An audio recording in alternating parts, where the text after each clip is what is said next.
This channel does not promote any violent, harmful, or illegal activities. All content provided by this channel is meant for an educational purpose only. শুরুতেই যে খবরের দিকে আমাদের নজর থাকছে, বালি মাফিয়া জাহিরুলের গোপীবল্লভপুরের বাড়ি থেকে বিপুল টাকা উদ্ধার হয়েছে। আরো ডিটেইলস আপনাদের সামনে আমরা তুলে ধরব। ব্রেকিং নিউজ এই মুহূর্তে আপনাদের জানিয়ে রাখি, বালি মাফিয়া শেখ জাহিরুল আলী তার গোপীবল্লভপুরের যে বাড়ি, সেখান থেকে বিপুল পরিমাণ টাকা উদ্ধার হয়েছে। আপনারা জানেন এই বালি কারবারে ইতিমধ্যে জেলার বিভিন্ন প্রান্তে, রাজ্যের বিভিন্ন প্রান্তে এনফোর্সমেন্ট ডিরেক্টরেটের তল্লাশি চলছে।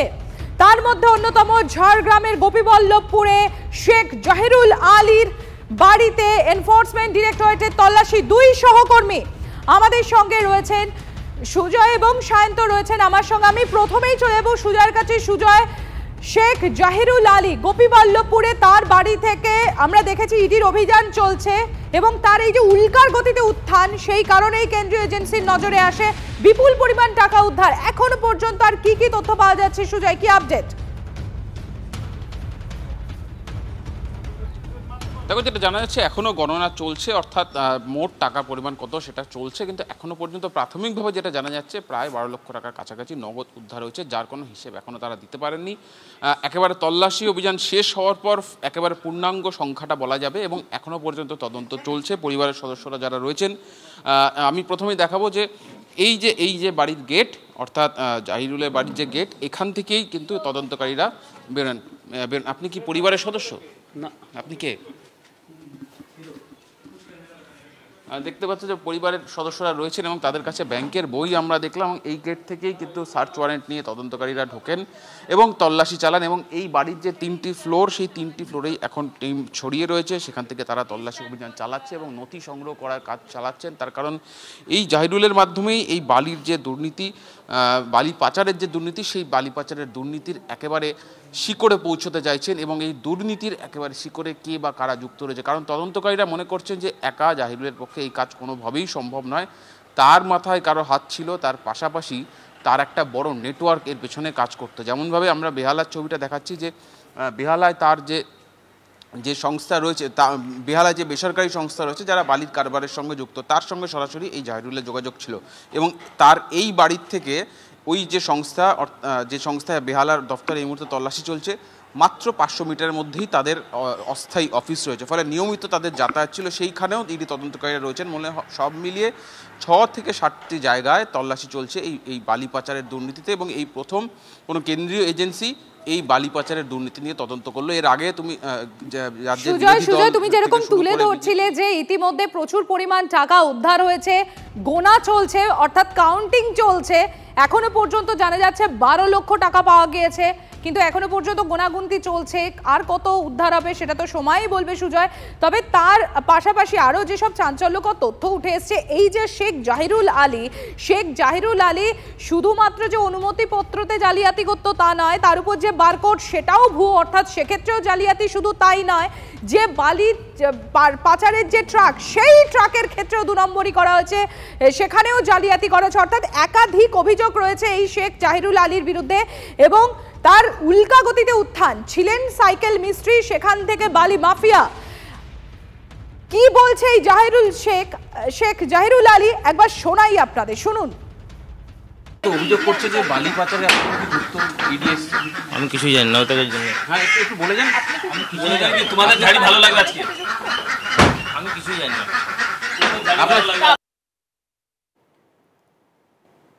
আপনারা শুনলেন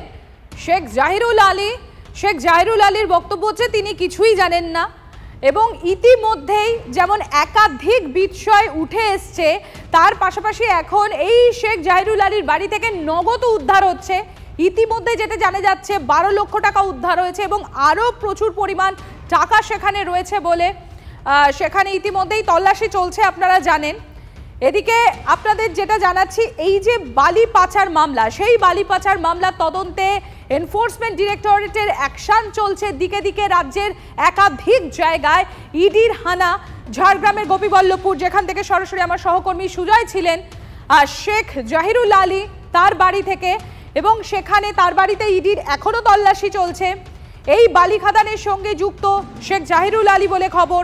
সুবর্ণরেখা যে নদী, সেই নদীর তীরে জিডি মাইনিং সংস্থার অস্থায়ী অফিস, সেখানেও এনফোর্সমেন্ট ডিরেক্টরেট। জাহিরুলের সংস্থায় জিডি মাইনিং এর আরেক ডিরেক্টর ধীমান চক্রবর্তী, তার বাড়িতেও ইডির হানা।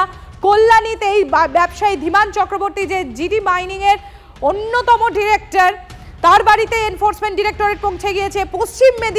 পশ্চিম মেদিনীপুরে বালি ব্যবসায়ী সৌরভ রায়, তার বাড়িতেও ইডির তল্লাশি।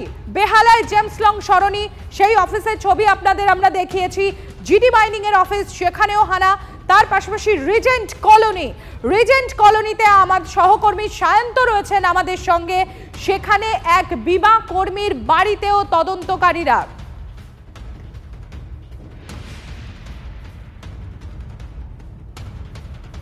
বালি পাচার মামলায় যেরকম আপনাদের জানাচ্ছিলাম, পশ্চিম মেদিনীপুরে ইডির হানা। যমুনা বালি এলাকায় বালি ব্যবসায়ী সৌরভ রায়ের বাড়িতে তল্লাশি। ঝাড়গ্রামের লালগড়, সেখানে বালি খাদানের সঙ্গে যুক্ত সৌরভ, এমনই খবর সূত্র মারফত।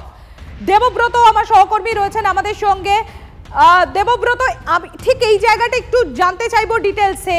এই যে সৌরভ রায় এলাকায় বালি ব্যবসায়ী বলে পরিচিত, তার সঙ্গেই বালি কারবারের কি যোগসূত্র পাওয়া গিয়েছে এখনো পর্যন্ত? দেবব্রত, তোমার কাছে কি আপডেট রয়েছে জানাও। দেখো, যেটা মূলত দুটো বিষয় উঠে আসছে। এক হচ্ছে যে এই বালি ব্যবসা করতে গিয়ে কিন্তু বালি পাচারের সাথেও যুক্ত হয়ে পড়েছিলেন, কেননা যে স্ক্যানার, সরকারি যে স্ক্যানারের মাধ্যমে যে বৈধ কাগজপত্র দেখানো হতো, সেই স্ক্যানারের কিন্তু জালিয়াতি হতো, এক নম্বর। আর দ্বিতীয় নম্বর হচ্ছে যে সিও দেওয়া হতো বালির ক্ষেত্রে, সেই সিওর ক্ষেত্রে কিন্তু 2 নাম্বারি করা হতো।